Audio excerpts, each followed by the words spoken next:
Welcome to VSPM channel. VSPM channel subscriber பண்ணாதவங்க subscriber பண்ணிக்கோங்க. கூடவே இருக்கிற பெல் பட்டனை கிளிக் பண்ணிக்கோங்க. இன்றைக்கி வந்து அரிசி பருப்பு உப்புமா செய்கிறதுக்காக புழுங்கல் அரிசி இந்த கப்பால் இந்த கிண்ணத்தால் ஒரு கிண்ணம் புழுங்கல் அரிசி எடுத்துருக்கிறேன்.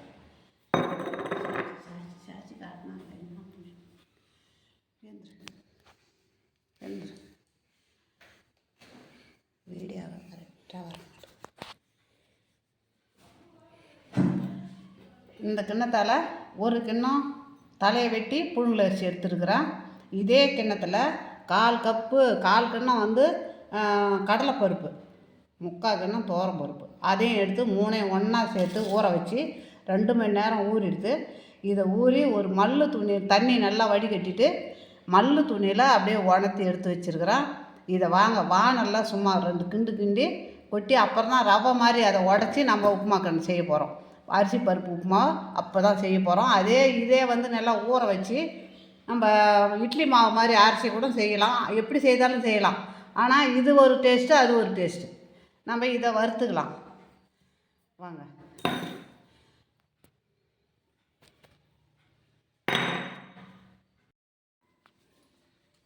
இப்போ வானலில் வச்சுட்டேன். இதை அப்படியே முழுசாக அப்படியே போட முடியாது. இப்போ நம்ம பாதியாக போட்டு வறுத்துக்கலாம். இதை அப்படியே ஊற வச்சு அப்படியே இட்லி மாவு மாதிரி கட்டியாக அரைச்சி கூட நம்ம செய்யலாம். அது ஒரு டேஸ்ட்டாக இருக்கும். இது ஒரு டேஸ்ட்டாக வரும். இந்த மாதிரி கொஞ்சம் வறுத்துட்டு அதை நல்லா ரவை மாதிரி உடச்சி செய்கிறது இது வேறு விதமாக வரும்.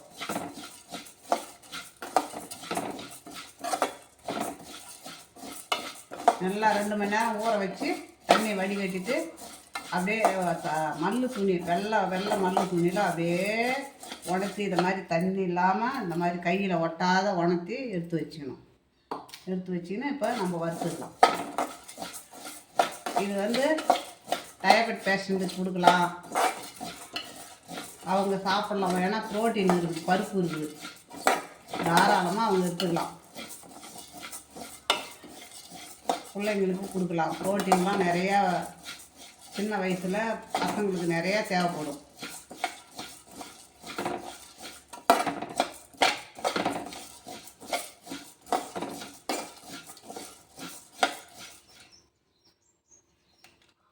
கை விடாமல் வறுத்துக்கினே இருக்கணும்.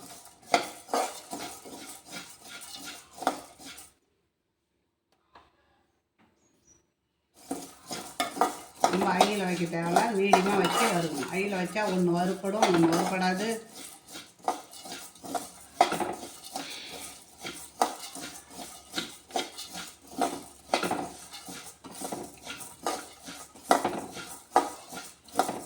சும்மா அந்த ஈரம் இழுத்தா போதும், நம்ம நல்லா வறுக்க தேவை. உடைக்கும் போது அப்படியே ரவை மாதிரி உடஞ்சிடும் எல்லாமே. நான் மிக்சியில் உடச்சி காமிக்கிறேன் உங்ககிட்ட. பருப்பு எவ்வளோ பெருசாக இருக்குது பாருங்கள். நல்லா ஊறிடுங்க, எவ்வளோ பெருசாக இருக்குது பாருங்கள். பருப்புலாம் 2 மணி நேரம் ஊறி போச்சு.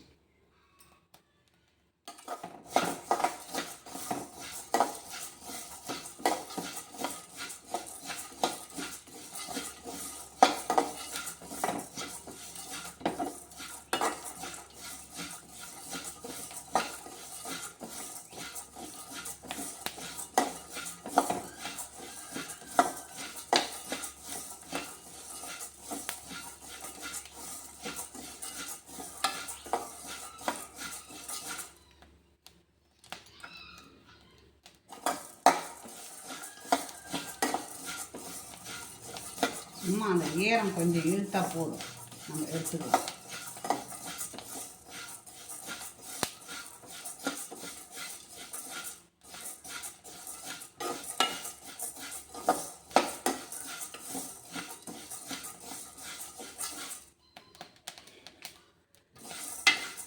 அரிசி பொரியுது, நம்ம எடுத்து கொட்டிக்கலாம்.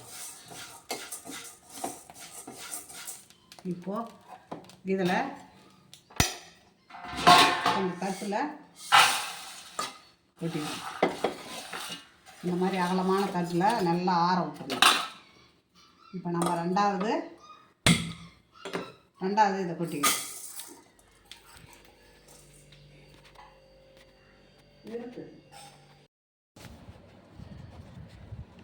இப்போது நல்லா ஆறி போச்சுங்க.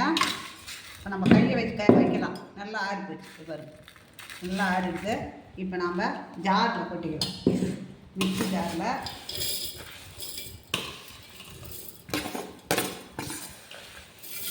இப்போ நான் ரவை மாதிரி உடச்சி எடுத்து வரேன். பருப்பையும் அரிசியும் இப்போ ரவை மாதிரி உடச்சி எடுத்துக்கணும்.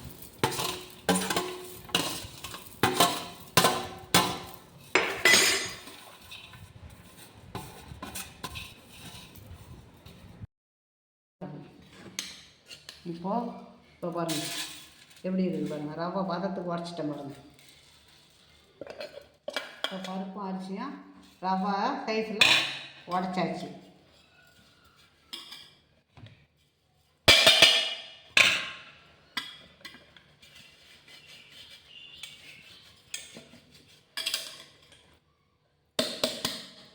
இப்போ நம்ம வானலில் கடாயை அடுப்பில் வச்சு இதுக்கு தேவையானது என்னன்றதை பார்க்கலாம் வாங்க.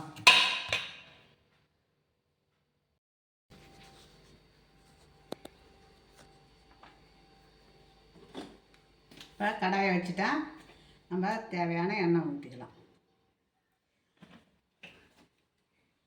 எண்ணெய் காயட்டும்.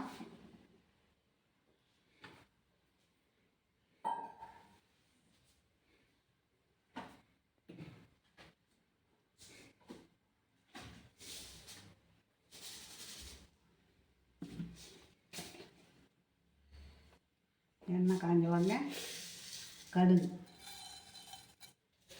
கடுகு நல்லா பொரியணும்.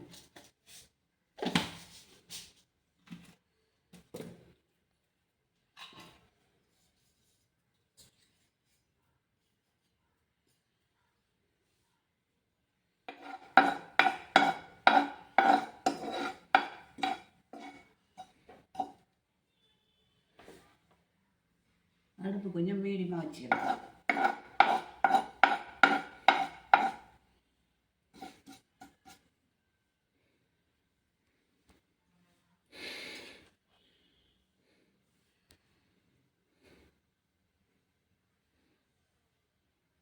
கடுகு நல்லா பொரியட்டும்.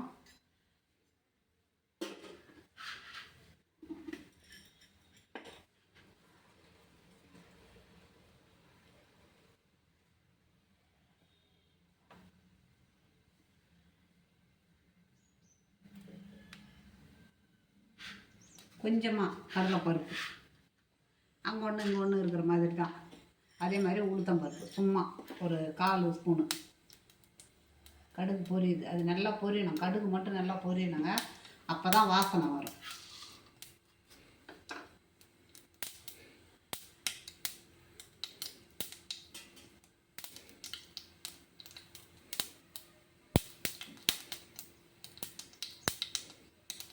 இப்போ நம்ம கொஞ்சமாக கடலைப்பருப்பு, கொஞ்சம் உளுத்தம்பருப்பு, சும்மா அங்கே ஒன்று இங்கே ஒன்று இருக்கிற மாதிரி.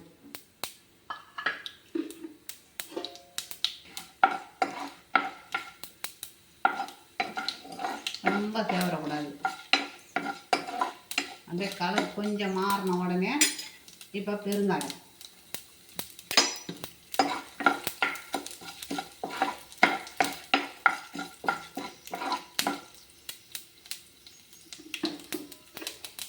இப்போ பச்சை மிளகா,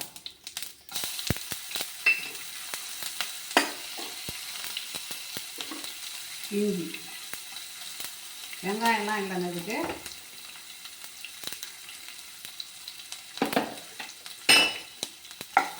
அந்த உப்புமாவை செய்ய வெங்காயம் தேவையில்லை. கறிவேப்பிலை,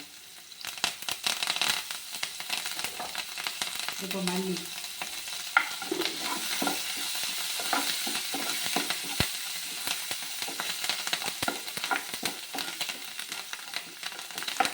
எல்லாம் போட்டாச்சு. பச்சை மிளகா, இஞ்சி, கறிவேப்பிலை, மல்லி, கடலைப்பருப்பு, உளுத்தம்பருப்பு, பெருங்காயம் போட்டாச்சு. இப்போ நம்ம தண்ணி 1 கப்புக்கு 2 கப்பு தண்ணி ஊற்றுறோம். 1 கப்பு அரிசி எடுத்தோம்னா அரிசியும் பருப்பும் அதுக்கு 2 கப்பு தண்ணி. 1 2 சீராக ஊற்றுங்க, தண்ணி மேலே தெரிக்காத ஊற்றுங்க. 3, இப்போ 4. இப்போ இதுக்கு தேவையான உப்பு.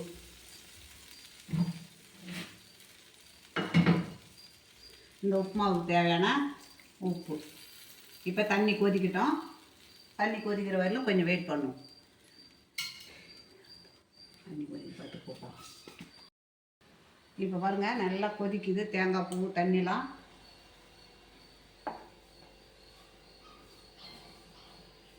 இப்போ நம்ம கொட்டிக்கலாம்.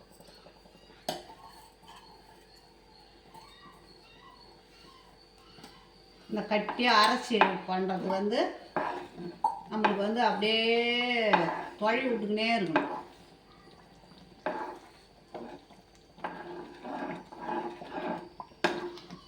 கட்டி வராது. அது இது கட்டி வராது, அது கட்டி வரும். அதனால் இப்போ நம்ம மீடியமாக வச்சுக்கலாம்.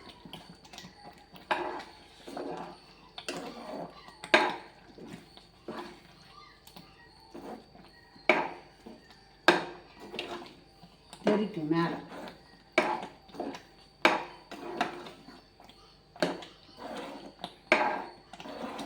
நல்லா கட்டியாக ஆகட்டும். ரொம்ப மீடியமாக வச்சு மூடிடலாம்.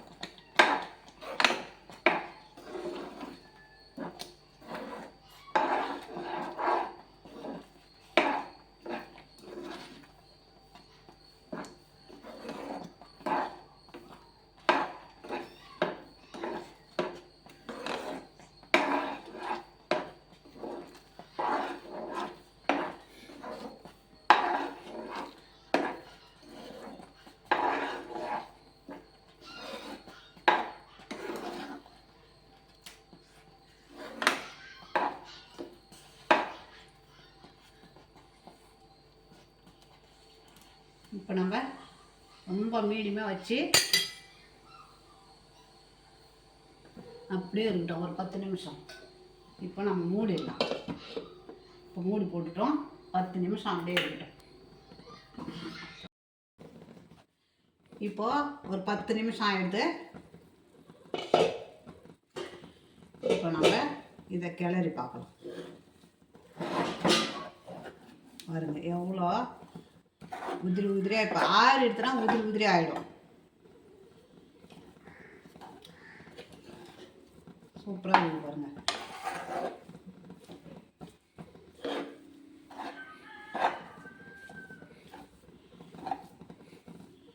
நம்ம மூடக்குள்ள எப்படி இருந்தது, இதுவே ஆறி போச்சுன்னா நல்லா உதிரி உதிரி ஆகிடும். இப்போ நம்ம மல்லி கொஞ்சம் போட்டுக்கலாம்.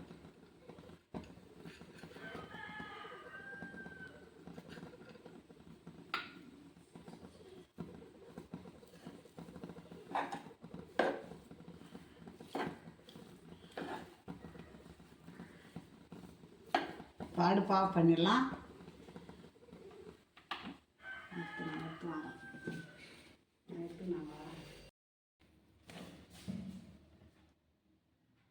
அரிசி பருப்பு உப்புமா ரெடி ஆகிடுதுங்க.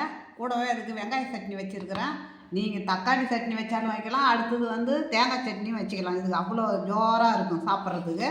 இந்த உப்புமா வந்து டயபெட் பேஷண்ட்டுக்கு இந்த வாரத்தில் 2 தரம் 3 தரம் நம்ம செய்து கொடுக்கலாம். சூப்பராக உங்களுக்கு உடம்பு நல்லா இருக்கும். எந்த பிரச்சனையும் இருக்காது.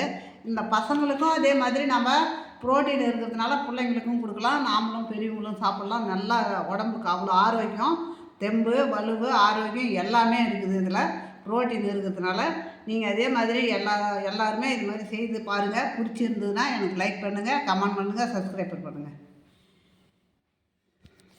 உப்புமா கொஞ்சம் எடுத்தால் பாரு. பிடிக்கலன்னா என்ன சொல்லுவாங்க? அப்படி தான் சொல்லணும். பிடிக்கலன்னா அதெல்லாம் வாக்குவாதம் பேசக்கூடாது. உப்புமா கொஞ்சம் எடுத்து சாப்பிட்டு பாரு. வாக்குவாதமாக பேசுவாங்க.